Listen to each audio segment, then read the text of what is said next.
Hello everyone. तो आज मैं जा रहा हूँ CPT 2 केमिस्ट्री नीट का सॉल्यूशन देने के लिए। तो question number 51, in question number 51 the heat of formation of the compound in the following reaction. Heat of formation पूछा है क्वेश्चन नंबर 51 में। हीट ऑफ फॉर्मेशन के लिए कॉन्सेप्ट हम लोग को पता है कि जब भी 1 मोल प्रोड्यूस होगा तो यही कंपाउंड ए रिएक्शन में गिवन है। In this reaction H2 gas plus Cl2 gas, this gives 2 mole of HCl plus 44 calorie। तो फ्रॉम दिस रिएक्शन हम लोग को पता है डेल्टा H क्या हो जाएगा -44 कैलोरी। बट क्वेश्चन में पूछा क्या, हीट ऑफ फॉर्मेशन, मतलब उसके लिए पूछा। जैसे half of H2 plus half of Cl2 क्या हो जाएगा HCl, उसके लिए पूछा। मतलब क्या किया, यही रिएक्शन को 2 से हम लोग डिवाइड कर दिया। तो देयरफॉर हीट ऑफ फॉर्मेशन, मतलब हम लोग को कॉन्सेप्ट एक पता है कि जब भी किसी रिएक्शन को कोई कोएफिशिएंट से डिवाइड कर देते हो तो डेल्टा H को भी सेम कोएफिशिएंट से डिवाइड करना है। Therefore equal to delta H by 2 -44 divided by 2, this is equal to -22 calorie. तो ये हो जाएगा ऑप्शन नंबर बी हो जाएगा correct answer. Option B is the correct answer. Next, question number 52. Question number 52. 52 is given if H plus OH minus gives H2O plus 13.7 kilocalorie, then heat of complete neutralization of 1 gram mole of H2SO4 with base in excess will be। तो यहाँ पे given है for H2SO4, for H2SO4 gram equivalent कितना होगा, H2SO4 n factor 2 है, 2 × 1 equal to 2। तो अगर 1 gram equivalent के लिए 13.7 किलो कैलोरी हीट चाहिए तो 2 ग्राम इक्विवेलेंट के लिए क्या चाहिए। Therefore heat of neutralisation equal to 2 × -13.7, तो ये हो जाएगा 4 -27.4 किलो कैलोरी, यही हो जाएगा आंसर। तो option 2 is the correct answer. Question number 53, the heat of combustion of solid benzoic acid बोला at constant volume is -3 to 1.3 kilo joule at 27 degree Celsius. The heat of combustion at constant pressure, ठीक है ना। तो given क्या है question number 53। Question number 53 में given क्या है, constant volume QP equal to -3 to 1.3 kilo joule, temperature equal to 27 degree Celsius 300 Kelvin. निकालना क्या है, sorry QB is given not constant volume, QB is given, निकालना क्या है QP निकालना है। तो यहाँ से क्या बोला, heat of combustion of solid benzoic acid, this is the solid benzoic acid plus उसका जब कंबशन होगा 7 CO2 गैस प्लस 7 बैलेंस करना है, फिर 3 H2O हो गया ना। तो यहाँ पे डेल्टा Ng होगा, delta Ng means 7 - 15/2 minus half, this is the delta Ng। तो अभी क्या करना है, we know QP equal to QB plus delta Ng RT, ये हम लोग को पता है। तो यहाँ से QP निकालना है, QP now QP equal to -321.3 minus half R into 300, this is equal to -321.3 minus 150 R। तो हो जाएगा option 3 correct answer. Option 3 means option C हो जाएगा correct answer. Next question number 54, what is the increase in entropy when 11.2 litre of O2 are mixed with 11.2 litre of H2। तो entropy कितना increase होगा पूछा eight STP। Question number 54, तो उसमें पहले क्या कर लेंगे, STP में मोल निकाल देंगे। Moles of oxygen equal to 11.2 divided by 22.4, 0.5 mole. Mole of H2 11.2 divided by 22.4, 0.5 mole आ गया। तो ना मोल फ्रैक्शन निकाल देंगे, ये भी हो जाएगा 0.5 मोल फ्रैक्शन ऑफ H2 0.5। तो जब भी ऐसा केस होता है delta S mixing equal to होता है -2.303 NT इंटू आर, यही होता है, into mole fraction of XH2 log of NH2 plus mole fraction of O2 log of moles of O2. This is the formula. Now putting all this value -2.303 into NT कितना हो जाएगा 0.5 plus 0.5 1 हो जाएगा into answer given है joule में, तो R का value 8.314 into 8.314 into mole fraction 0.5 into log of 0.5 plus 0.5 into log of 0.5. After simplify, you get 5.76 joule per Kelvin. तो answer will be B. B is the correct answer. यही formula use करना है, formula बहुत important है entropy का। Next question number 55। In an insulated container water is tied with a rod to increase the temperature. Temperature increase हो गया, insulated container बोला, which of the following is true. 55 number 55 insulated container, तो Q equal to क्या हो जाएगा 0। तो from first law of thermodynamics, हम लोग को क्या पता है delta U equal to Q plus W। अभी Q क्या हो गया 0 हो गया, तो delta U equal to W। हम लोग को क्या पता है delta U equal to W equal to delta U बराबर क्या होता है NCB डेल्टा T, मतलब NCB T2 माइनस T1। तो जब टेम्परेचर इंक्रीज हो रहा है बोला, मतलब T2 is greater then T1। अगर T2 ग्रेटर देन T1 होगा तो ये क्वांटिटी क्या हो जाएगा पॉजिटिव होगा, मतलब delta U equal to W equal to positive. Positive मतलब नॉन जीरो, मतलब क्या बोल सकते हो delta U equal to W, but this is not equal to 0 and Q equal to 0। तो this is in option number A. Option A is the correct answer. Now question number 56। A first order reaction completes 60% in 20 minutes. The time required for the completion of 90%। ये first order reaction है, अगर 60% complete होने के 20 minute time चाहिए तो उसका 90% complete होने के लिए कितना टाइम चाहिए। तो क्वेश्चन नंबर 56, तो फॉर फर्स्ट ऑर्डर रिएक्शन हम लोग को क्या पता है, टाइम निकालना है t इक्वल टू 2.303 बाई के into log of a by a minus x. ठीक है, तो 20% कंप्लीट होने के लिए तो टाइम कितना गिवन है 20 है, तो k इक्वल टू क्या लिख सकते हो हम लोग 2.303 by t into log of 100 by 100 minus 60। तो यहाँ से k का वैल्यू निकाल जाएगा, k equal to 2.303 by 20 into log of 100 by 40। ये नंबर 1 कर दिया मैंने इक्वेशन। फिर क्या बोला अगेन फॉर 90% कंप्लीशन, तो 90% के लिए कितना टाइम चाहिए। तो देखो 90% के लिए टाइम कितना चाहिए, फॉर 90% क्या equal to 2.303 by T into log of 100 by 100 minus 90। अभी देखो फर्स्ट ऑर्डर रिएक्शन है तो उसके लिए के का वैल्यू क्या होगा सेम होगा, ठीक है ना। तो के का वैल्यू यहाँ से हम पुट कर देता हूँ 2.303 divided by 20 into log of 10 by 4 equal to 2.303 divided by T into ये कितना हो जाएगा लॉग 10 मीन्स 1। तो this and this are cancel out, तो आफ्टर कैलकुलेशन यहाँ से क्या आ जाएगा log 10 means 1 by 20 into 1 minus ये कितना हो जाएगा log 4 means 0.6020 equal to 1 by T into 10, T equal to 50 minute, T equal to 50 minute in option number C is the correct answer. Next move to the question number 57।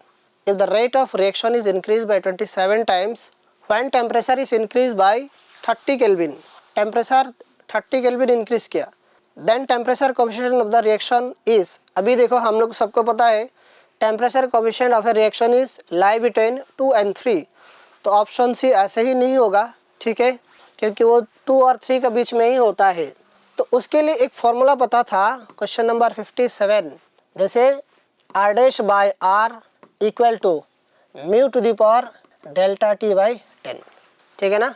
तो ये कितना बोला था कि r डैश बाय r निकालना है, कितना हो गया 27 टाइम्स। तो मैंने म्यू का वैल्यू कंसिडर कर सकता हूँ या तो वैल्यू पुट कर भी कर सकता हूँ। तो मैंने हिट एंड ट्रायल मेथड से देख चेक कर लूँगा r डैश बाय r। अगर मैंने mu consider mu equal to 3 check कर रहा हूँ कितना हो रहा है, कंसिडर ऑप्शन 1 से मैंने चेक कर रहा हूँ। इफ़ म्यू इक्वल टू 3 हो जाएगा तो 3 to the power delta T कितना है 30/3, मतलब 3 क्यूब 27। तो r dash equal to 27 into R, मतलब क्या हो गया 27 times. If mu equal to 3, अगर म्यू का वैल्यू 3 होगा तभी हो रहा है, तो पहला केस में मिल गया, तो option A is the correct answer. फिर move to the question number 58। Question number 58, which of the following will react at the highest rate. तो उसमें दो रिएक्टेंट है, ए और बी है, ठीक है ना। तो कहाँ पे रेट सबसे ज़्यादा होगा इन क्वेश्चन नंबर 58। तो एक एक करके चेक करते हैं। तो रेट इक्वल टू के इंटू ए इंटू बी। कंसंट्रेशन क्या होता है हम लोग को क्या पता है, सी इक्वल टू मोल पर वॉल्यूम। तो फर्स्ट केस में R1 ऑप्शन ए के लिए RA निकाल रहा हूँ, ठीक है। ऑप्शन ए का रेट कितना होता है देख रहा हूँ, क्या इक्वल टू ए का मोल कितना है 1/1 into 1/1, this is the rate. फिर बी के लिए रेट कितना होगा, क्या इंटू 2 मोल, 2 मोल गिवन है, 2 लीटर गिवन है। RC 3 mole 3 litre, 3 mole 3 litre. अब देखो ये सबका वैल्यू बराबर होगा, मतलब they all would react at the same rate, सबका रेट, मतलब therefore RA equal to RB equal to RC, सबका रेट क्या होगा सेम होगा। तो ऑप्शन डी हो जाएगा correct answer. Next move to the question number 59। For a zero order reaction K equal to 1 into 10⁻³ mole per litre per second, if initial concentration of the reactant is 1 mole per litre, the concentration after 10 minute would be. तो 10 minute के बाद concentration निकालना है। Question number 59, for zero order reaction हम लोग को क्या पता है, A0 minus AT equal to KT। तो इनिशियल कंसंट्रेशन गिवन है, हमको निकालना है AT। इनिशियल कंसंट्रेशन कितना है 1 minus AT equal to K का वैल्यू कितना है 10⁻⁻3, कितना टाइम है 10 मिनट। देखो K का यूनिट में क्या है सेकंड गिवन है, बट जो टाइम गिवन है ये मिनट में गिवन है, तो उसको भी सेकंड में कन्वर्ट करना है into 60। 1 minus AT equal to हो जाएगा 0.6, therefore AT equal to 0.4 mole per litre. तो ऑप्शन सी हो जाएगा correct answer. Option C is the correct answer. Next move to the question number 60। aqueous solution of COCl3 6NH3 upon addition with AgNO3 produces 3 mole white PPT precipitate. Primary and secondary valency of metal in this complex is। अभी देखो ये जो complex given है question number 60 COCl3 6NH3, एक compound में जो उसका oxidation number मिल रहे only due to chlorine, only due to chlorine. और जो NH3 है NH3 का ऑक्सीडेशन स्टेट कॉम्प्लेक्स कंपाउंड में 0 ही होता है। तो अगर उसका कोई रूल नहीं है तो कोबाल्ट का हम कैलकुलेट करेंगे तो क्या हो जाएगा, कोबाल्ट का x plus 3 into -1 plus 6 into 0 equal to 0, तो x इक्वल टू हो जाएगा +3। सबको हम लोग को पता है कोबाल्ट +3 में उसका कोऑर्डिनेशन नंबर फिक्स्ड होता है, कितना होता है 6 होता है। कोबाल्ट का कोऑर्डिनेशन नंबर 6 है। तो अभी देखो NH3 न्यूट्रल लिगेंड है और जो क्लोरीन है वो क्या है नेगेटिवली चार्ज लिगेंड है। बात क्या है उसमें बोल दिया कि अपन addition with AgNO3 produces 3 mole white PPT। अभी देखो 3 मोल प्रेसिपिटेशन प्रोड्यूस किया, तो उसके लिए कोऑर्डिनेट स्फीयर का बाहर 3 क्लोरीन होना जरूरी है। समझ में आया ना, मतलब कॉम्प्लेक्स ऐसे होगा CONH3 होल 6 Cl3। अब उसके साथ अगर 3 मोल ऑफ AgNO3 दे देंगे तो क्या बनेगा, उसमें 3 मोल ऑफ AgCl प्रोड्यूस होगा, ठीक है ना। बात क्या है, यही कंपाउंड से हमको क्या मिल रहे हैं, CONH3 6 3 plus plus 3Cl minus, this is the primary valency equal to 3, और ये जो कोऑर्डिनेशन नंबर है, coordination number equal to secondary valency, ये हो गया 6, तो आंसर होगा 3,6। Option A is the correct answer, option A हो जाएगा correct answer. Next question number 61, which of the following complex is more stable. तो उसमें 4 कॉम्प्लेक्स है, उसमें बोला कि कौन से सबसे ज़्यादा स्टेबल होगा, ठीक है ना, कौन से कॉम्प्लेक्स सबसे ज़्यादा स्टेबल होगा। अभी देखो हम लोग को पता है कि इथेलिन है, बाइडेंटेड लिगेंड है, और क्या बनाते हैं, इथेलिन चिलेट लिगेंड है, और चिलेट रिंग फॉर्म करते हैं। तो जितना नंबर ऑफ ज़्यादा चिलेट रिंग प्रोड्यूस होगा कंपाउंड, इतना ही ज़्यादा स्टेबल होगा। अभी उसमें कोई भी चिलेट लिगेंड नहीं है ऑप्शन 1 में, ऑप्शन 2 में भी एक भी चिलेट लिगेंड नहीं है, बट ऑप्शन सी और ऑप्शन डी में क्या है, ऑप्शन सी में 2 चिलेट लिगेंड है और यहाँ पे 3 चिलेट लिगेंड है। तो उसमें आंसर क्या होगा, more the number of chelating ligand, more the number of chelating ligand, more is the stable. तो जहाँ पे चिलेट लिगेंड सबसे ज़्यादा होगा वही सबसे ज़्यादा स्टेबल होगा, तो ऑप्शन डी हो जाएगा करेक्ट आंसर। फिर question number 62, the geometry of NiCO whole 4 and PdCl4 minus respectively, दोनों का ज्योमेट्री निकालना है। देखो कोऑर्डिनेशन नंबर 4 है तो 2 ज्योमेट्री पॉसिबल है, टेट्राहेड्रल एंड स्क्वायर प्लेनर। तो ऑप्शन ए ही सब गिवन है, square planar, tetrahedral, tetrahedral square planar, both square planar, both tetrahedral. तो चेक करते हैं nickel question number 62, NiCO whole 4, CO का कितना होता है, ऑक्सीडेशन स्टेट 0, तो क्या हो जाएगा x plus 4 into 0 equal to 0, तो x इक्वल टू 0, मतलब निकल 28 क्या हो जाएगा, आर्गन 4s2 3d8। बट उसमें क्या हो जाएगा, ये स्ट्रॉन्ग फील्ड लिगेंड है तो उसमें ये 2 इलेक्ट्रॉन इधर आ जाएगा, argon 4s0 3d10 4p0 4d0। तो स्ट्रॉन्ग फील्ड लिगेंड में क्या होता है, पेयरिंग होता है, दिस इज द 3d10, इधर बचेगा 4s0 4p।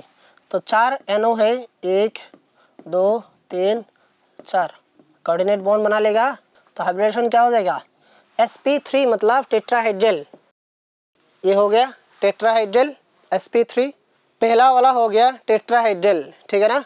अब निकालना है सेकंड वन, अब निकालना है PD, उसका निकालना है। फिर टेट्राहेड्रल हो गया, तो टेट्राहेड्रल पहले कहाँ पे है, ऑप्शन 4 में ही है, फिर भी चेक कर देखते हैं वो नेक्स्ट नंबर का स्क्वायर प्लेनर होता है या नहीं, PdCl4 2 माइनस, तो यहाँ से क्या आ जाएगा, PD2 प्लस आएगा। तो जो PD2 प्लस आएगा उसका इलेक्ट्रॉनिक कॉन्फ़िगरेशन क्या होगा, krypton 5s0 4d8 5p0 5d0। अभी देखो PD के साथ जो है 4 क्लोरीन है, क्लोरीन नॉर्मली क्या होता है, वीक फील्ड लिगेंड होता है, बट हम लोग को क्या पता है जब भी 3D से 4D में हम लोग चले जाते हैं weak field ligand ultimately behaves as a strong field ligand. तो यहाँ पे क्लोरीन क्या करेगा, स्ट्रॉन्ग फील्ड का बिहेव दिखाएगा और क्या कर लेगा, पेयरिंग कर लेगा। तो क्या हो जाएगा, देखो chlorine behaves as a strong field ligand 4d8 5s0 5p0। तो 5p0 5d लिखने का जरूरत नहीं क्योंकि ओनली 4 ही लिगेंड है, ऑलरेडी 4 ब्रैकेट हम लोग को मिल गए यहाँ पे, ठीक है ना। तो अभी देखो पेयरिंग हो गया, तो पहले इधर आएगा 1 क्लोरीन 2 3 4, तो हाइब्रिडेशन क्या हो गया, DsP2 मतलब स्क्वायर प्लेनर, स्क्वायर प्लेनर हो गया ना। तो option D is the correct answer. फिर question number 63, question number 63, the coordination number and magnetic moment of the complex is respectively. तो उसमें कोऑर्डिनेशन नंबर चेक करो पहले, Cr C2O4 whole 2 NH3 whole 2 minus, तो कोऑर्डिनेशन नंबर कितना हो गया, 2 into 2 plus 2 into 1 6, coordination number 6 मिल गया। ऑप्शन बी और डी ऐसे ही रॉन्ग है। अब ऑक्सीडेशन नंबर निकालना है, x plus 2 into -2 plus 2 into 0 equal to -1, x equal to हो गया +3, हो गया ना। तो क्या हो जाएगा, Cr3 प्लस मतलब 3d3। यहाँ पे देखो ऑक्सालेट मेजर लिगेंड है, तो जो भी काम होगा ऑक्सालेट के हिसाब से होगा। Oxalate is a week field ligand, तो पेयरिंग नहीं होगा, 3 अनपेयर इलेक्ट्रॉन होगा। तो म्यू निकालना है, mu equal to root over n into N plus 2। तो क्या हो जाएगा 3 इंटू 3 प्लस 2। रूट ओवर 15 मतलब 4 से कम होता है तो कितना होगा 3.86 सॉरी 3.87 bm। ऑप्शन ए हो जाएगा correct answer. Next question number 64। Question number 64, which octahedral coordination compound will show maximum conductivity in aqueous solution if all NH3 act as a ligand। ठीक है ना। तो देखो अच्छा क्वेश्चन है क्वेश्चन नंबर 64। अगर ऑल NH3 सारा NH3 लिगांड के हिसाब से काम करेगा तो ए में देखते हैं पहले, ऑप्शन ए में क्या होगा CONH3 होल 6 CO3 प्लस है। हर जगह पे कोबाल्ट का क्या होता है 3+। 3+ का मतलब होता है कोऑर्डिनेशन नंबर 6 है, इधर हो जाएगा 3Cl। तो एक्वस मीडियम में क्या कर लेगा CONH3 whole 6 3+ plus 3Cl minus. Option B में क्या होगा CONH3 होल 5। कोऑर्डिनेशन नंबर 6 बनाना है तो एक Cl अंदर आ जाएगा Cl2 हो गया ना। ऑप्शन सी में क्या है CONH3 होल 4 Cl2Cl, यही तो होगा ना। तो हम लोग को पता है कि conductivity more the number of ions more is the conductivity.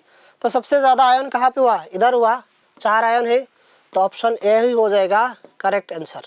इधर कितना है 3, इधर कितना है 2 है, तो option A will be the correct answer. तो now question number 65, the conductivities at infinite dilution of NH4Cl, NaOH and NaCl are 130, 218, 120 per ohm centimetre square per equivalent. If equivalent conductance of n/100 solution of NH4OH is 10, then degree of dissociation of NH4OH at this dilution, ठीक है ना। तो infinite dilution में conductance given है और एक specific concentration में भी क्या गिवन है इक्विवेलेंट कंडक्टेंस गिवन है। तो अल्फा निकालना है क्वेश्चन नंबर 65। क्वेश्चन नंबर 65, तो हम लोग को क्या पता है alpha equal to equivalent conductance lambda EQ C by lambda EQ infinity। Equivalent conductance at given concentration and alpha is the ratio of equivalent conductance at given concentration and equivalent conductance at infinite dilution. तो उसमें क्या क्या given है NH4Cl NaOH NH4Cl, तो ये क्या बनेगा NH4OH NaCl हो गया ना। यही रिएक्शन होगा। एमोनियम क्लोराइड जब एमोनियम हाइड्रोक्साइड के साथ रिएक्ट करेगा तो ammonium hydroxide and sodium chloride मिलेगा। तो यहाँ पे लैम्डा EQ इन्फिनिटी गिवन है, NH4Cl का कितना गिवन है 130, NaOH का गिवन है 218 and NaCl is given for NaCl 130, उसका मान लिया मैंने x है। तो ये क्या हो जाएगा 130 plus 218 equal to, this is not 130 120, 120 plus x। यहाँ से x मतलब लैम्डा EQ NH4OH इन्फिनिटी, ये निकाल जाएगा 228। Therefore alpha equal to for NH4OH at specific एक गिवन कंसंट्रेशन में कितना है 10, मतलब 10/228, आंसर होगा 0.043। ऑप्शन बी हो जाएगा correct answer. Next question number 66, the maximum current can be drawn from which of the following cell. कौन सी सेल में सबसे ज़्यादा करंट मिलेगा। क्वेश्चन नंबर 66, तो हम लोग को देखो क्या पता है E cell equal to E not cell minus concentration of anode and concentration of cathode 0.0529 divided by, हर जगह पे देखो कितना इलेक्ट्रॉन का लेना देना हो 2 इलेक्ट्रॉन डिवाइडेड बाई n, तो n के जगह पे कितना पुट कर देंगे 2, लॉग ऑफ क्या हो जाएगा Zn2 plus by CO2 plus. उसको अल्टरनेटली ऐसे भी लिख सकते हो हम लोग E cell equal to E not cell plus 0.052959 divided by 2 log of CO2 plus by Zn2 plus. अभी देखो यहाँ पे इतना तक पूरा क्या है कांस्टेंट है। तो अभी जो करंट है, जो अगर देखो पोटेंशियल ज़्यादा होगा करंट ज़्यादा होगा, तो अभी देखो ये दोनों में क्या है, दोनों का कंसंट्रेशन सेम है, तो log 1 0 हो जाएगा, मतलब E cell equal to E not cell, ठीक है ना। और यहाँ पे ऑप्शन बी में क्या है कंसंट्रेशन जिंक का कम है, मतलब अगर ये पार्ट उसका कंसंट्रेशन अगर कम होगा उसका ज़्यादा होगा तो लॉग का वैल्यू ज़्यादा होगा, ठीक है ना। अगर देखो उसमें क्या है, कंसंट्रेशन ऑफ कॉपर कम है, ये क्या है ज़्यादा है, तो ये वैल्यू कम हो जाएगा। और तो सबसे ज़्यादा करंट मतलब ई सेल इंक्रीज कब होगा, E cell increases if concentration of Cu2 plus increases and Zn2 plus decreases. तो ऑप्शन नंबर बी हो जाएगा करेक्ट आंसर। तो जहाँ पे Zn का कंसंट्रेशन कम है और कॉपर का ज़्यादा है तो ऑप्शन बी ही सुइटेबल है for this answer. Next question number 67। Question number 67, calculate EMF of the cell A से A3 plus 0.1 molar, salt bridge B2 plus से B। अभी देखो number of electron is not same in this case, ठीक है ना, number of electron is not same. क्या given है, A3 plus 0.1 molar 0.01 molar B, यही तो है ना।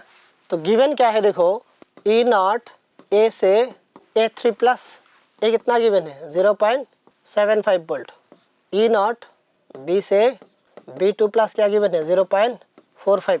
मतलब क्या है, ऑक्सीडेशन पोटेंशियल इज गिवन, ठीक है ना, ऑक्सीडेशन पोटेंशियल गिवन है। तो अभी देखो यहाँ पे ये क्या है, ऑक्सीडेशन हो रहा है, मतलब कहाँ पे होता है ऑक्सीडेशन, दिस इज एनोड। यहाँ पे क्या हो रहा है, रिडक्शन हो रहा है, ये कहाँ होता है, B in cathode, A is in anode. तो यहाँ पे गिवन क्या है, ऑक्सीडेशन पोटेंशियल। तो E not cell equal to क्या होगा, E not ox anode minus E not ox cathode. तो एनोड में कौन है, ए है, ए का कितना है 0.75 माइनस ए कितना है 0.45, हो जाएगा 0.30 वोल्ट, हो गया ना। तो यहाँ पे क्या है, number of electron is not same, तो नंबर ऑफ इलेक्ट्रॉन सेम नहीं है, तो E cell equal to E not cell minus 0.059। Electron कितना है, सेम नहीं है, तो क्या करना है, मल्टीप्लाई करना है 2 इंटू 3 इंटू लॉग ऑफ क्या होगा A3 प्लस उसका पावर 2 एन B2 प्लस उसका पावर 3, ये कितना हो जाएगा, this is 0.3 minus 0.059 by 6 into log of A का कंसंट्रेशन कितना था 0.1, ए कितना था 0.01। फाइनली देखो उससे ही माइनस ही हो रहे, आफ्टर कैलकुलेशन आंसर आ जाएगा 0.26 वोल्ट, मतलब C is the correct answer for this question. Next question number 68, hydrogen can be used in fuel cell, N2H4 aqueous plus O2 gives N2 gas plus 2H2O। तो पहले reaction लिख लेता हो, question number 68, N2H4 plus O2 N2 plus 2H2O. If delta Z naught for this reaction is minus 600 kilojoule, what will be the E naught for the cell? तो अभी देखो यहाँ पे हम लोग को फॉर्मूला पता है, delta Z naught equal to minus NF E cell E not cell, ठीक है ना, minus NF E not cell. तो N का वैल्यू निकालना है, यहाँ पे नाइट्रोजन का कितना है -2, यहाँ पे कितना हो गया 0, -2 से 0 चेंज कितना हुआ, एन वेक्टर एन कितना चेंज हो गया, -2 से 0 मतलब 2, कितना नाइट्रोजन का, 2 नाइट्रोजन का कितना हो गया 4, ऑक्सीजन का यहाँ पे 0 था, इधर हो गया -2, तो इधर भी चेंज कितना हो गया 2 इंटू 2 4। तो डेल्टा जी का वैल्यू गिवन है -610³ kilojoule equal to minus N means 4 into F Faraday constant 96500 into निकालना क्या है ई नॉट ही तो निकालना है, ई नॉट सेल कैलकुलेशन करना है, माइनस माइनस कैंसिल हो जाएगा, E not cell equal to 6 into 1000 by 4 into 965, finally answer आएगा 1.55। Option C is the correct answer.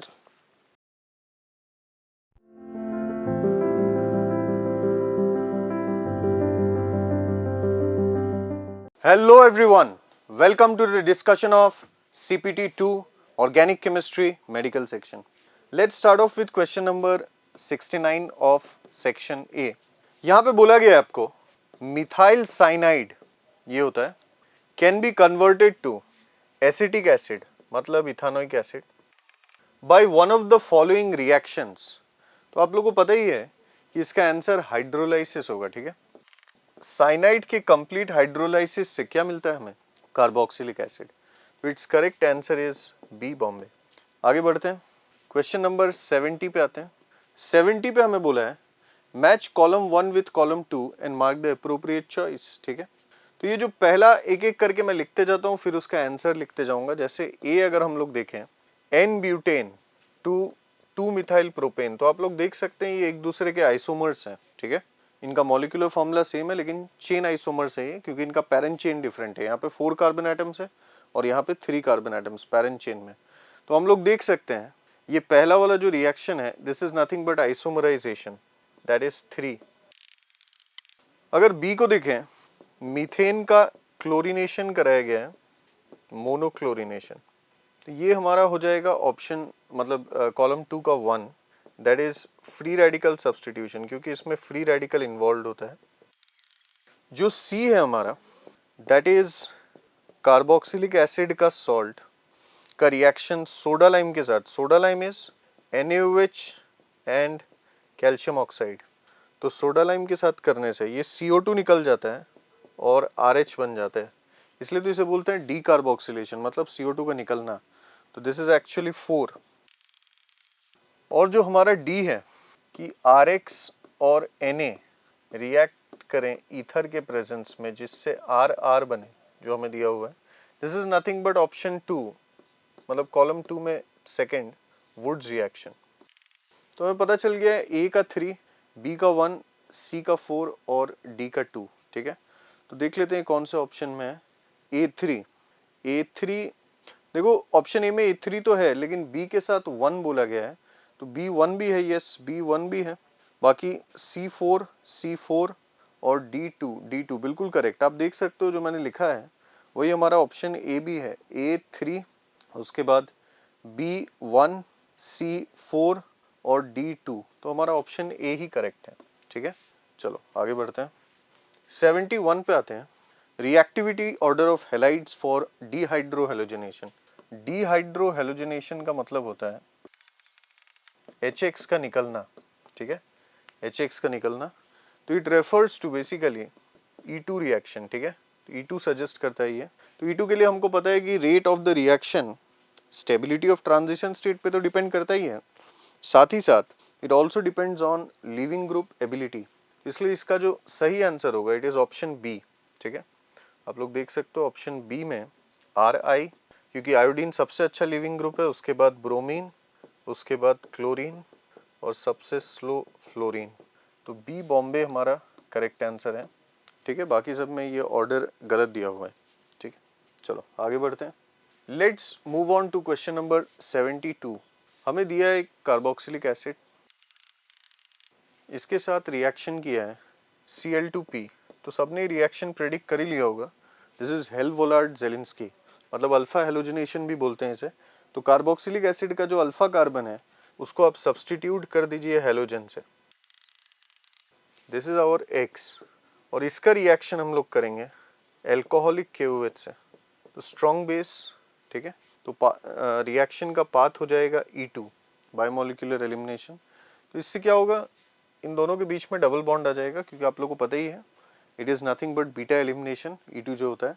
तो ये अगर हमारा लिविंग ग्रुप से अटैच कार्बन अल्फा है, यही एक बीटा है जो sp3 हाइब्रिडाइज्ड है और जिसके पास हाइड्रोजन है।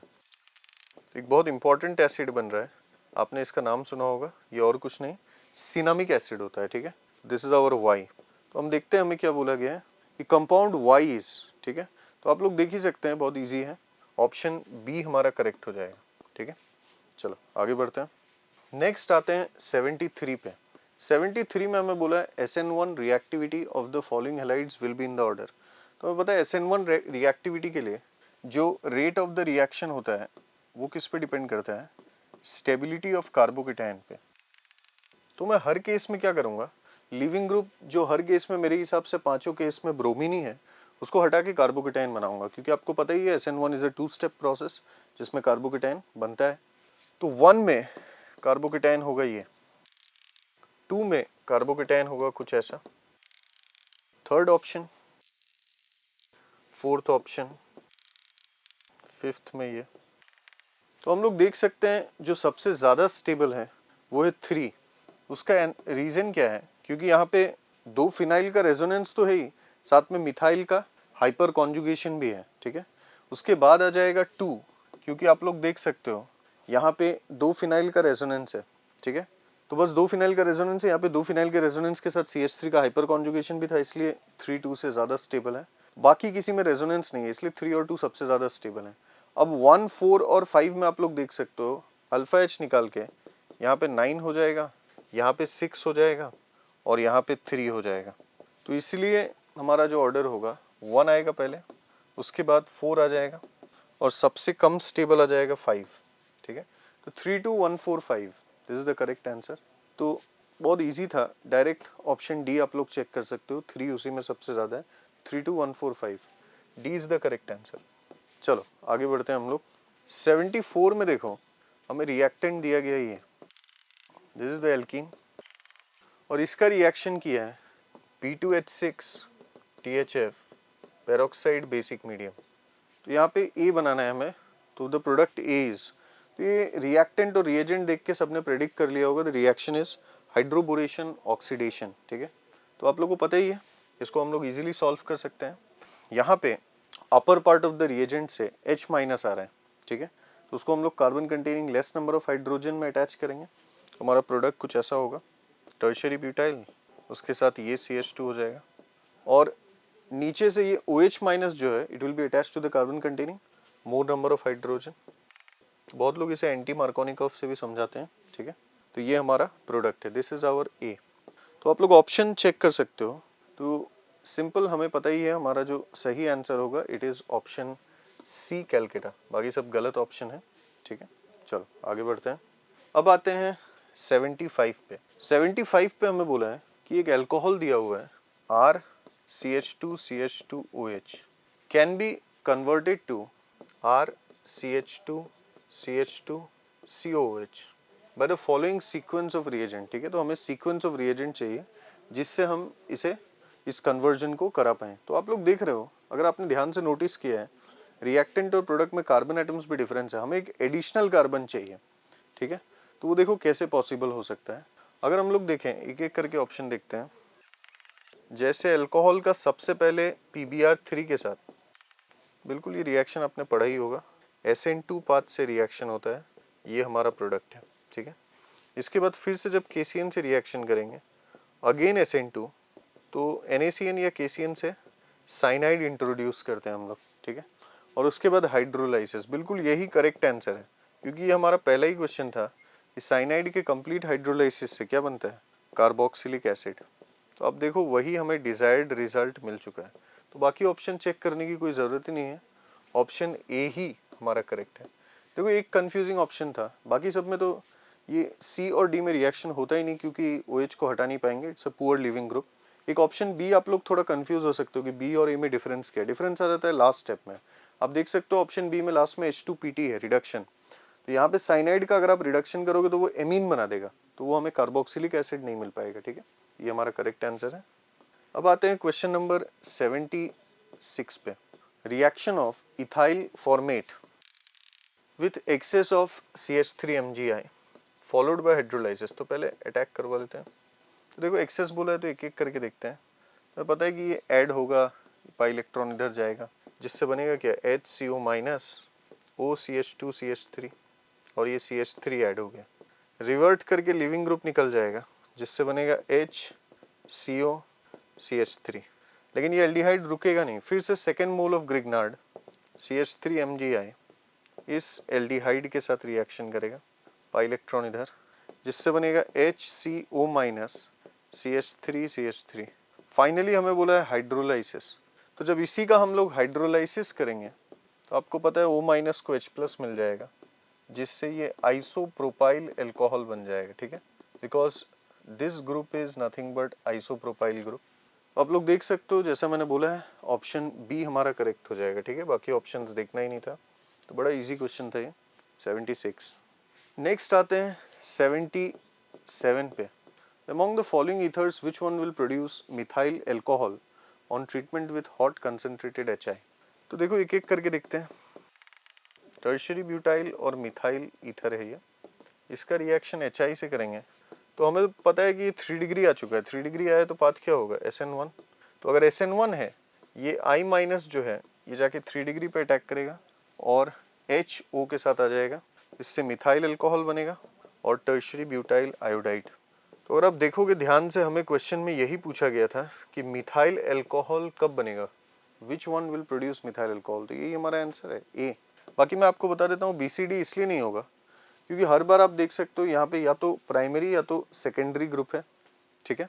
जैसे ये ईथर जो है ऑक्सीजन के साथ it is a primary carbon, it is a primary carbon, ये सेकेंडरी है। इन सब में पाथ फॉलो होगा SN2।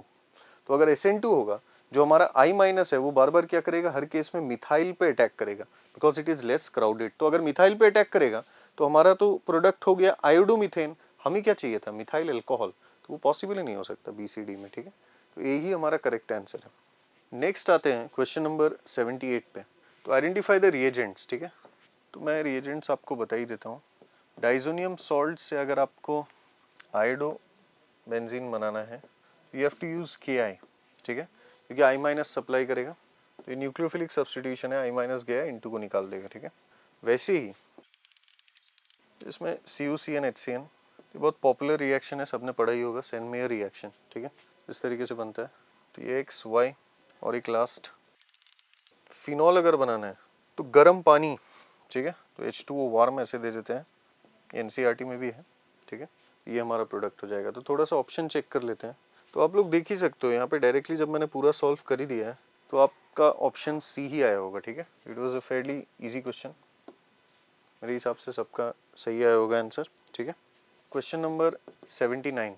Phenol is distilled with zinc dust followed by Friedel Crafts alkylation with propyl chloride in the presence of AlCl3 to a compound B. B is oxidized in the presence of air to form the compound C. The structural formula of C is, अब देखो sequence है, पहले हमें phenol दिया है, it is distilled with zinc dust, तो आप लोगों को पता है फिनॉल जिंक डस्ट के साथ रिड्यूस हो जाता है बेंजीन में।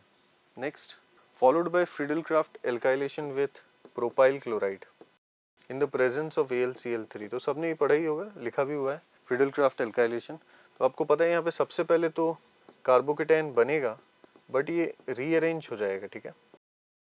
तो ये आइसोप्रोपाइल ग्रुप बेंजीन से जब अटैच होगा तो इट इज़ आइसोप्रोपाइल बेंजीन, जिसको हम लोग बोलते हैं क्यूमीन, ठीक है। तो हमारा इनिशियली कंपाउंड B, ये कंपाउंड B है, ठीक है। अब B is oxidize in the presence of air to give compound C, तो बड़ा पॉपुलर रिएक्शन है ये। क्यूमीन हाइड्रोपेरोक्साइड मेथड का पहला स्टेप है ये, ठीक है, बिकॉज सेकेंड स्टेप में हाइड्रोलाइसिस के बाद फिनॉल बन जाता है और एसीटोन बनता है, ये हमारा पहला स्टेप है। तो O2 आप लोगों को पता है कि बेंजाइलिक कार्बन और हाइड्रोजन को ऑक्सीडाइज कर देता है, तो ये आपका प्रोडक्ट है। तो ये स्ट्रक्चरल फॉर्मूला ऑफ C पूछा था तो यही आंसर होगा। तो आप लोग देख सकते हो क्लियर कट, ना A हो सकता है, ना C हो सकता है, ना D हो सकता है, आंसर हमारा B बॉम्बे ही होगा। आगे बढ़ते हैं। Next question number 80, reaction by which benzaldehyde can not be prepared is, ठीक है। चलो तो ये बहुत फेमस रिएक्शंस है। ए अगर हम लोग देखें तो COHCl in the presence of AlCl3, तो ये आपने पढ़ा होगा गेटरमैन कोच रिएक्शन, ठीक है, इससे बेंजल्डिहाइड बनता है। ऑप्शन बी हमारा करेक्ट आंसर होगा, it can not be prepared because ZnHgHCl actually Clemmensen reduction के लिए यूज होता है, कार्बोक्सिलिक ग्रुप के साथ उसका कोई लेन देन नहीं है, ठीक है। तो बी हमारा आंसर होगा। तो मैं बाकी सब बता देता हूँ। सी से बेंजल्डिहाइड बनेगा, बहुत फेमस रिएक्शन है ये। देखो यहाँ पे रेजोनेटिंग स्ट्रक्चर दिया है, मैं हाइब्रिड यूज कर रहा हूँ, कोई प्रॉब्लम नहीं है, ठीक है। CrO2 Cl2 CS2 followed by hydrolysis, तो इससे भी बेंजल्डिहाइड ही बनता है। ये भी आपने पढ़ा होगा, बहुत फेमस रिएक्शन है, इटार्ड ऑक्सीडेशन या फिर इटार्ड रिएक्शन भी बोलते हैं। इसके इंटरमीडिएट पे क्वेश्चन आया था नीट 2021 पे, ठीक है। नेक्स्ट डी भी इंपॉर्टेंट है, डी से भी बेंजल्डिहाइड बन सकता है। बेंजोइल क्लोराइड का रिएक्शन अगर आप H2PdBaSO4 से करेंगे तो भी आपको बेंजल्डिहाइड ही मिलता है। ये रिएक्शन भी है रोजेनमन रिडक्शन, ठीक है। तो ये सब तो आंसर नहीं हो सकते, तो ऑब्वियसली हमारा आंसर कौन सा होगा, B Bombay, because it cannot be prepared. तो what products are formed when the following compound is treated with Br2 in the presence of FeBr3? 81, ये हमें मेटाजाइलिन दे दिया है, ठीक है, बड़ा इंपॉर्टेंट कंपाउंड है ये, इसको बोलते हैं जाइलिन। ठीक है, चलो मेटाजाइलिन है ये। अब इसका रिएक्शन बोला है Br2 FeBr3 के साथ, तो हमें पता है कि इससे जो इलेक्ट्रोफाइल आएगा दैट इज Br+। ठीक है, कहाँ पे लग सकता है, पोजीशंस क्या क्या है, एक तो इसके ऑर्थो पे ये, एक इसके ऑर्थो पे ये, एक यहाँ पे, लेकिन इसको हम लोग रूल आउट कर देते हैं। व्हाट इज द रीजन, क्योंकि अगर यहाँ पे आप Br लगाते हो तो बहुत ज़्यादा क्राउडिंग हो जाएगा। 3 ग्रुप एक साथ कभी भी प्रोडक्ट में नहीं बनाते हैं, क्योंकि वो बहुत माइनर अमाउंट में बनता है। ठीक है, due to a lot of steric crowding. Clear है, तो डायरेक्ट ऑप्शन से कर सकते हैं हम लोग ये। देखो ए को रूल आउट कर देंगे, क्योंकि मैंने जो आपको बोला था जो नहीं करना है, क्योंकि माइनर अमाउंट में बनेगा वो। ठीक है, बाकी ऑप्शन अगर बी को देखें, बी बिल्कुल करेक्ट है। ठीक है, क्योंकि हमें डिजायर्ड आंसर मिल चुका है। सी में आप देखो ये CH3 के मेटा पे बना दिया, जो कि पॉसिबल ही नहीं है। डी नॉन ऑफ दीज तो नहीं, हम लोग बेस्ट आंसर बोलेंगे, क्योंकि हमारे पास बेस्ट आंसर है, that is B, B for best. सही बात है कि नहीं। चलो आगे बढ़ते हैं। अब आते हैं 82 पे। ठीक है, complete the reaction with suitable reagents and compounds. तो हमें दिया गया है बेंजीन, बोला है कि क्या AlCl3 के साथ दें ताकि हमें टॉल्यूइन मिल जाए। तो हमें देना होगा, ऑप्शन में है ही CH3Cl, दो ऑप्शन में है, देख सकते हो आप, लेकिन यही हमारा ए होगा, इतना तो पक्का है। सही बात है कि नहीं। What is this reaction, Friedel-Crafts alkylation, very famous reaction. चलो, तो अब नेक्स्ट हमें बोला है कि इसका ऑक्सीडेशन कराइए। तो देखो, जब तक कुछ ना बोले हम तो यार फुल ऑक्सीडेशन, मतलब स्ट्रॉन्ग ऑक्सीडाइजिंग एजेंट यूज करेंगे इसके लिए। तो आप लोगों ने पढ़ा ही होगा, स्ट्रॉन्ग ऑक्सीडाइजिंग एजेंट यूज करने से बेंजोइक एसिड बनता है। सही है कि नहीं। प्लस आप लोग बोल सकते हो सर आपको कैसे, क्या भगवान से वरदान मिला है क्या, कि आपको कैसे पता कि स्ट्रॉन्ग ऑक्सीडेशन ही करवाना है। तो भाई लोग, यहाँ पे जो दो ऑप्शन है बी और सी, इनमें से ही कोई एक करेक्ट आंसर होगा। ए और डी तो हो नहीं सकता, मैंने कैसे रूल आउट कर दिया, पहले वाले स्टेप पे ही। सही बात है कि नहीं। तो आप बी और सी दोनों में देख सकते हो बेंजोइक एसिड है, तो मैं स्ट्रॉन्ग ऑक्सीडेशन ही कराऊंगा। ठीक है, तो बी भी अपना पक्का हो गया, लेकिन इससे भी अपने को सही आंसर नहीं मिल रहा है। क्यों, व्हाट इज द रीजन, क्योंकि आप लोग देख सकते हो दोनों जगह बेंजोइक एसिड है।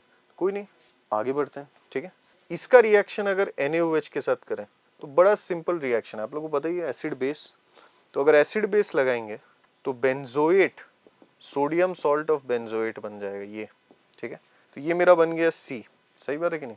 तो आप देख सकते हो यहाँ भी दोनों जगह कोना कोना, सही बात है कि नहीं, दोनों जगह है। तो अब क्या करें हम लोग, कोई प्रॉब्लम नहीं है, फाइनल प्रोडक्ट पे चलते हैं। इन्होंने क्या किया, इसको रिड्यूस करके बेंजीन बना दिया, मतलब पक्का CO2 निकाला गया होगा। तो CO2 निकालने के लिए हमें पता है अब डिफरेंशिएट हो जाएगा, सही आंसर हो जाएगा हमारा सी, क्योंकि ये सोडा लाइम मिक्सचर है। सोडा लाइम मिक्सचर क्या करता है, CO2 को निकाल देता है। ठीक है, और बाई प्रोडक्ट कैल्शियम कार्बोनेट बन जाता है। तो यही हमारा डी हो जाएगा एक्चुअली। तो ये आपका पूरा सीक्वेंस हो चुका है। तो ABCD अगर आप देखोगे ऑप्शन सी में हमारा आ जाएगा, C is the correct answer. Next आते हैं 83 पे। ठीक है, what is the product obtained from the following reaction. तो बड़ा सिंपल और फेमस रिएक्शन है, हमें दिया गया है बेंजोइक एसिड और एक अल्कोहल O18।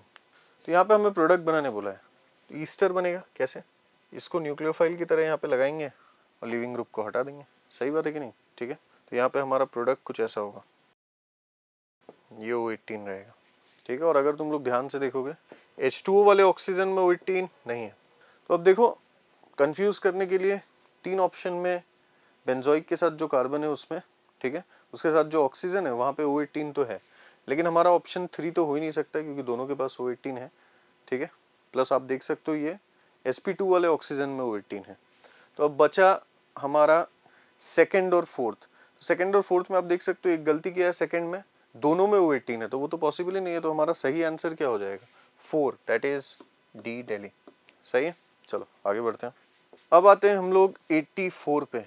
84 में हमें दिया गया है एक रिएक्टेंट, ठीक है, और उसका रिएक्शन LiLH4 के साथ।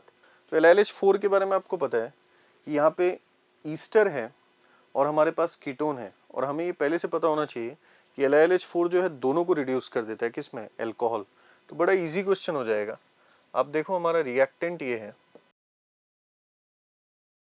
तो रिडक्शन बड़ा सिंपल वे में कर सकते हैं हम लोग। HH दे दीजिए यहाँ पे, यहाँ भी आप जो है, ठीक है, पाई को हटाइए और HH दे दीजिए दोनों में।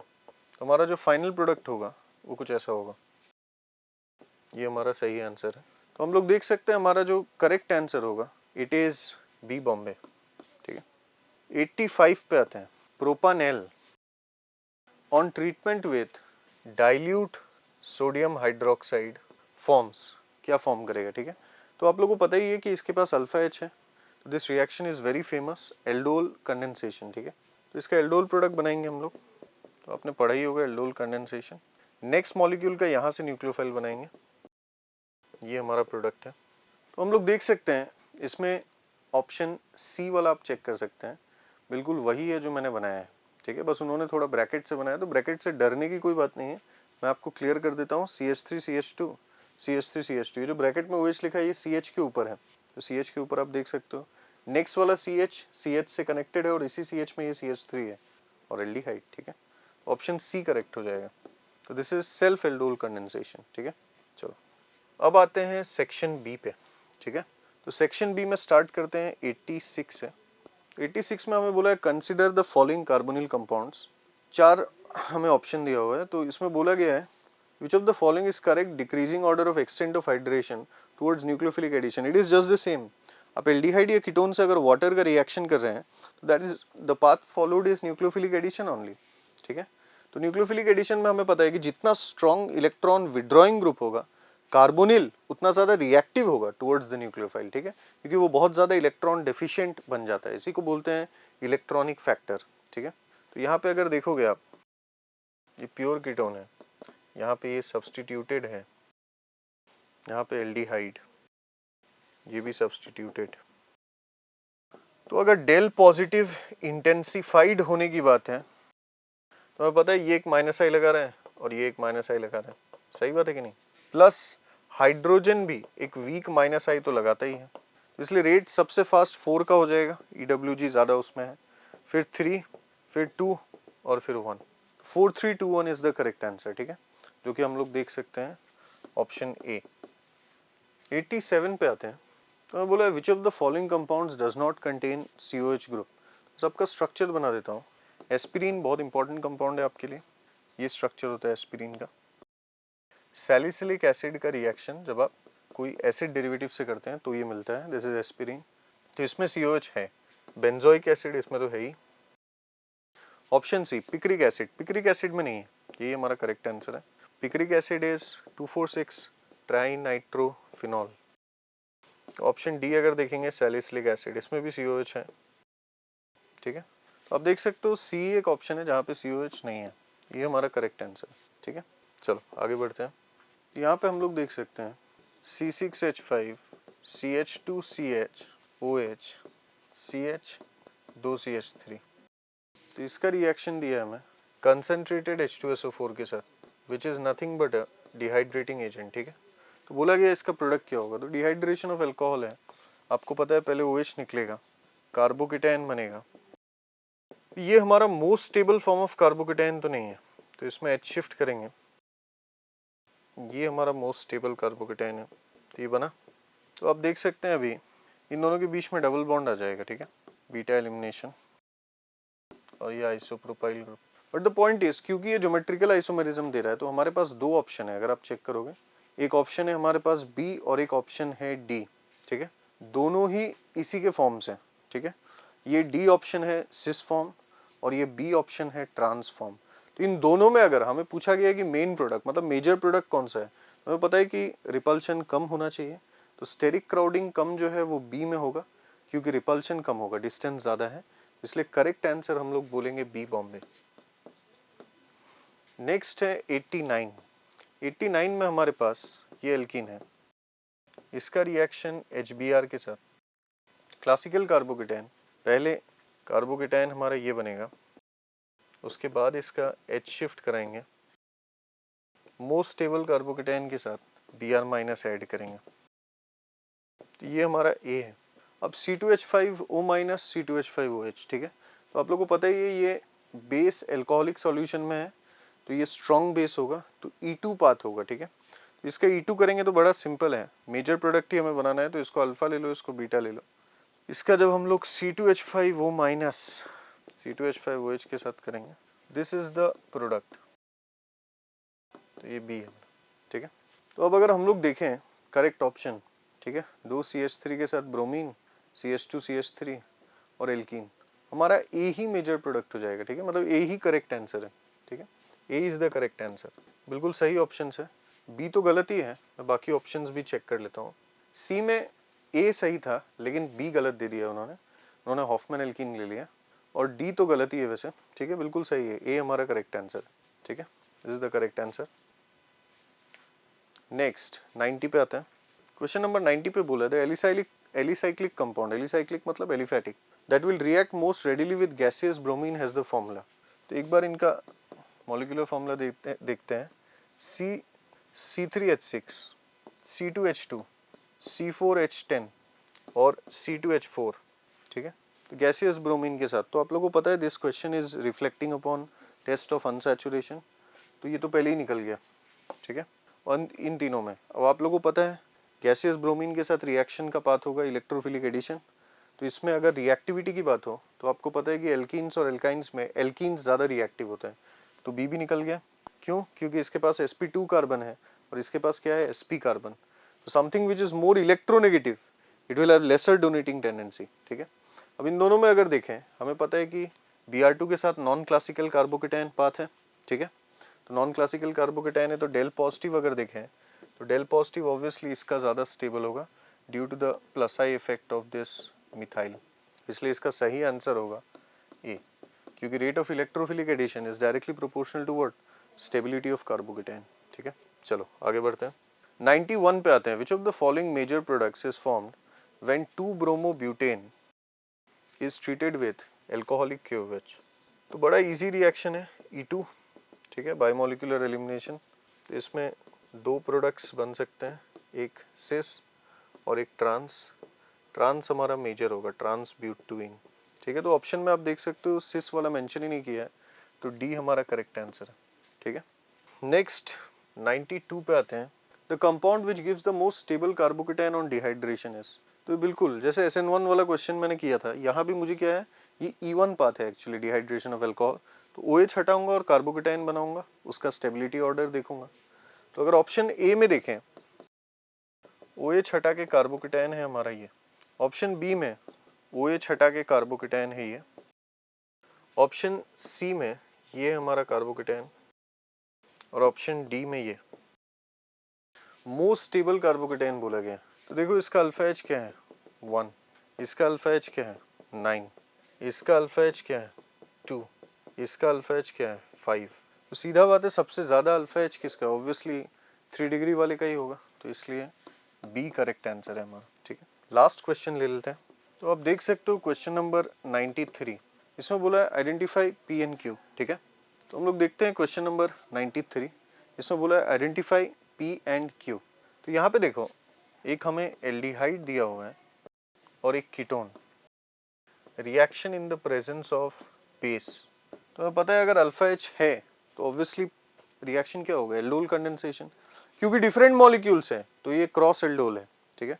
तो सीधा प्रोडक्ट बनाएंगे इसका, इस पे अटैक होगा और न्यूक्लियोफाइल यहाँ से ही बनाएंगे, ठीक है। इधर से भी बना सकते हैं लेकिन पहला प्रायोरिटी तो यही होगा क्योंकि इसका कार्बन आयन भी ज़्यादा स्टेबल होगा, ठीक है। तो CH2CO और ये 2P, सही बात है, ठीक है। ये प्रोडक्ट हमने बना लिया, तो दिस इज आवर P। अब उन्होंने बोला इसको हीट कीजिए, तो हीट मतलब वाटर का एलिमिनेशन, तो इन दोनों के बीच में डबल बॉन्ड आ जाएगा, तो ये हो गया हमारा Q। Identify P and Q, तो ए तो हमारा सही आंसर ही है, ए ही हमारा सही आंसर है, ठीक है। अगर हम लोग नहीं, ए हमारा करेक्ट आंसर नहीं होगा इनफैक्ट, क्योंकि यहाँ पे OH है ही नहीं, ठीक है, तो ए करेक्ट नहीं है। बी अगर देखें, बी भी करेक्ट नहीं है क्योंकि हीटिंग किया ही नहीं उन्होंने। और देखते हैं सी, अगर देखें सी भी गलत है, तब तो एक ही ऑप्शन बचता है डी। तो आप लोग देख सकते हो डी ही करेक्ट आंसर है, पी जो मैंने बनाया है वही बनाया है इन्होंने, ठीक है, CH2CO और यहाँ पे CH डबल बॉन्ड CO और साइक्लोप्रोपेन, ठीक है। This is the correct answer, ठीक है। तो डी हमारा करेक्ट आंसर है। Section B, question number 94. The vapor pressure of a solution having 2 gram of solute X, molar atomic mass is 32 gram per mole.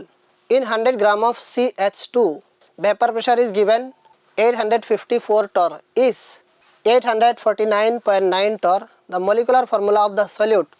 Question number 94. Question number 94.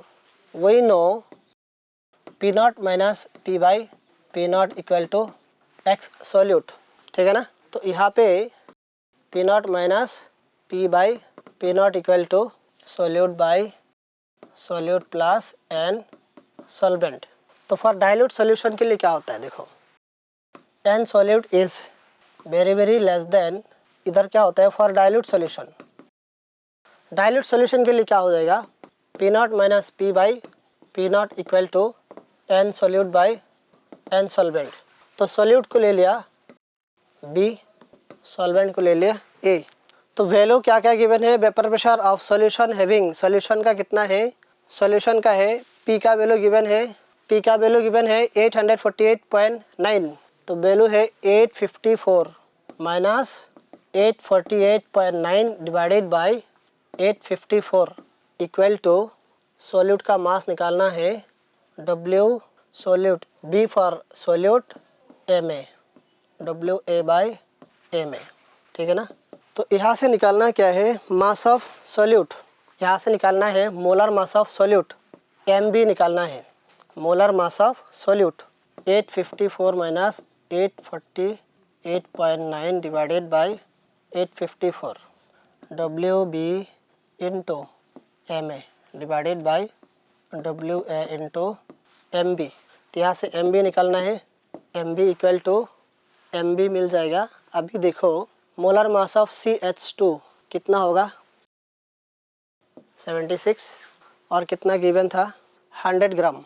तो MB equal to finally आ जाएगा MB equal to 854 by 854 minus 848.9 into WB into Ma by WA। Putting all the value, after putting all the value you get MB equal to, बहुत लंबा हो गया question, MB का value आएगा 256। Put करना है वैल्यू, सारा वैल्यू इधर है। तो अभी पूछा था क्या, द मोलिकुलर फार्मूला पूछा था, उसका मोलर मास गिवन था, मोलर मास कितना गिवन है, देयरफॉर एटॉमिसिटी निकाल सकता हम यहाँ से, एटॉमिसिटी इक्वल टू क्या हो जाएगा एटॉमिसिटी ऑफ x, x का ही निकालना है 256 बाई 32, तो ये आ जाएगा 8, therefore formula equal to x8। और ऐसे भी देखो थोड़ा अंदाज़ा, ऐसे भी अगर एक क्वेश्चन बहुत लंबा क्वेश्चन है, हीट एंड ट्रायल मेथड से अगर करना चाहता हो, देखो सॉल्यूट जो गिवन है उसका मोलर मास कितना है 32, तो 32 मोलर मास किसका होता है सल्फर का होता है। सल्फर का क्या क्या फॉर्म होता है रोम्बिक सल्फर, तो उससे भी पता लगा सकता हो कि फार्मूला क्या होना चाहिए, ठीक है। Next move to the question number 95। If alpha is the degree of dissociation of Na2SO4 the van't Hoff factor used for the calculation of molecular mass is Na2SO4 से क्या मिलेगा 2Na plus plus SO4 2 minus, T equal to 0 में आकर मैंने उसका 1 मोल ले लिया, उसका 0 है उसका भी 0 है, T इक्वल टू T में 1 minus alpha 2 alpha alpha, therefore T equal to T मतलब इक्विलिब्रियम में टोटल मोल कितना हो जाएगा 1 minus alpha plus 2 alpha plus alpha, this is equal to 1 plus 2 alpha, this is the after dissociation, therefore I equal to 1 plus 2 alpha divided by initial mole 1, तो कितना हो जाएगा 1 plus 2 alpha. Option number हो जाएगा, option A ही होगा correct answer, option A correct answer है, हो गया। फिर next question number 96। 0.1 molar aqueous solution of K4FeCN6 will have the same freezing point as question number 96। 0.1 molar K4FeCN6, ठीक है ना। अब उसमें देखो यहाँ से क्या मिलेगा हमको 4K plus plus FeCN6 4 minus, ठीक है ना, ये तो मिलेगा ना। नंबर ऑफ आयन कितना है 5 है। अभी देखो मोलरिटी सेम है, मोलरिटी अगर same, if concentration is same, concentration is same, अगर कंसंट्रेशन सेम होगा तो देखो delta TF equal to I into KF into M, KF भी फिक्स्ड होता है। तो अभी डायरेक्टली अगर ये सेम है तो डायरेक्टली डिपेंड क्या करेगा I के ऊपर डिपेंड करेगा, ठीक है ना, मतलब वेंट ऑफ फैक्टर के ऊपर ही डिपेंड करेगा। तो ये क्या करके हम लोग चेक करते हैं कहाँ पे आई का वैल्यू सेम होगा, तो ये देखो तुम्हारा Al2SO4 होल 3, उसमें क्या मिलेगा 3 2Al 3 plus plus 3SO4 2 minus, उसमें भी n इक्वल टू कितना है 5, इधर भी n इक्वल टू 5 है। तो ये जो नंबर है, नंबर ऑफ आयन जहाँ पे ज़्यादा मतलब बराबर होगा उसमें ही क्या होगा फ्रीजिंग पॉइंट सेम होगा, क्योंकि फ्रीजिंग पॉइंट किसके ऊपर डिपेंड करेगा, इफ़ कंसंट्रेशन इज सेम तो फ्रीजिंग पॉइंट डिपेंड करेगा ओनली आई के ऊपर, ठीक है ना। तो ऑप्शन बी हो जाएगा करेक्ट आंसर। फिर next question number 97, for an ideal solution with PA0 is greater then PB0 which of the following is true. अभी देखो क्वेश्चन नंबर 97, क्वेश्चन नंबर 97 में क्या गिवन है, अगर देखो P0 A is greater than P0 B, मतलब vapour pressure of A is greater than B। अभी मतलब क्या है, ज़्यादा वेपर प्रोड्यूस होगा, more vapour pressure of A is BP of A is more than BP of B, that is more vapor is produced। Vapour ज़्यादा produce होगा तो vapour phase में मोल फ्रैक्शन A का क्या होगा, ज़्यादा होगा, that means that is mole fraction of A in liquid is less than mole fraction of A in vapour phase. यही करेक्ट होगा, वेपर फेस में मोल फ्रैक्शन, तो ये शायद होगा ऑप्शन नंबर सी, शायद करेक्ट होगा। हाँ, option number C is the correct answer. Next question number 98, question number 98 is given if S plus O2 giving SO2, delta is given है SO2 plus half this given equal to this and H2 plus half of O2 is given this, then the enthalpy of formation of H2SO4। Question number 98, enthalpy of formation of H2SO मतलब H2 plus S plus 2O2, तो क्या हो जाएगा H2SO4, यही पूछा। तो by using this 3 equation, तो हम लोग कैसे कर सकते हैं, इक्वेशन 1 प्लस 2 प्लस 3 करने के बाद यही मिल जाते हैं। After adding equation 1 2 and 3 H2 plus S plus 2O2 H2SO4। अभी देखो जब भी इक्वेशन को ऐड कर दिया तो एंथैल्पी को भी ऐड करना पड़ेगा, therefore delta H equal to delta H1 plus delta H2 plus delta H3, तो this gives minus 298.2 minus 98.7 minus 2 into 287.3, it gives minus 814.4 kilojoule, तो ऑप्शन ए हो जाएगा करेक्ट आंसर। फिर question number 99, the specific heat of a gas is found to be 0.07 calories at constant volume and its formula weight is 40, the atomicity of the gas would be. Question number 99, small CV is given 0.075, तो CBM equal to molecular weight into CV क्या हो जाएगा 40 into 0.3, we know CPM equal to CBM plus R, तो calorie में given है, R का value calorie में कितना होता है 2, 3 plus 2 5, therefore gamma equal to CPM by CBM 5/3 मतलब 1.67 मोनो एटॉमिक गैस, तो एटॉमिसिटी कितना होगा, ठीक है ना, एटॉमिसिटी कितना होगा 1 होगा, option number A is the correct answer. फिर question number 100, the relationship between osmotic pressure P at 273 kelvin when 10 gram glucose P1, 10 gram urea P2 and 10 gram sucrose P3 are dissolve in 250 ml of water. Osmotic pressure given है, relationship निकालना है, तो osmotic pressure और पाई equal to ICRT, ठीक है ना, pi equal to ICRT, all are non electrolyte, यहाँ पे ऑल आर, तो आई का वैल्यू कितना हो गया 1, ठीक है ना, 10 ग्राम है, टेम्परेचर भी कांस्टेंट है, ठीक है। तो अभी देखो P1 P2 P3, P1 for 10 gram of glucose, उसका मोलर मास, वॉल्यूम कांस्टेंट है तो मोलर मास उसका कितना है, मोलर मास ग्लूकोज 180, P2 के लिए 60 एंड सुक्रोज 342। तो अगर ऐसा होगा तो पाई डायरेक्टली प्रोपोर्शनल टू क्या हो जाएगा 1 बाई मोलर मास उसमें देखो R कांस्टेंट है, T कांस्टेंट है, तो कंसंट्रेशन C इक्वल टू क्या होता है, C equal to N by B, B is also constant, मतलब C डायरेक्टली प्रोपोर्शनल टू क्या होता है, N मोल होता है, mole means given weight by molecular molar mass, तो C अभी देखो ये तो कांस्टेंट है सबके लिए 10 ग्राम है, तो अल्टीमेटली किसके ऊपर डिपेंड किया, ऑस्मोटिक प्रेशर, कंसंट्रेशन किसके ऊपर डिपेंड किया, इनवर्सली प्रोपोर्शनल हो गया मोलर मास का, तो जिसका सबसे ज़्यादा मोलर मास है उसका ही ऑस्मोटिक प्रेशर सबसे कम होगा, तो सबसे ज़्यादा किसका होगा, देखो सबसे ज़्यादा होगा यूरिया का, मतलब P2 greater than P1 then P3, कौन से ऑप्शन में है, ऑप्शन नंबर सी होगा, P2 P1 P3, option B हो जाएगा correct answer. With this we come to the conclusion of the discussion of organic chemistry part. मेरे हिसाब से आप लोगों का पेपर ठीक किया होगा, थोड़ा सा मिक्स्ड बैग था, इंपॉर्टेंट चैप्टर्स भी थे ऑर्गेनिक केमिस्ट्री के, तो आप मेहनत करते रहिए। Good luck for the rest of the exams. Thank you. Thank you.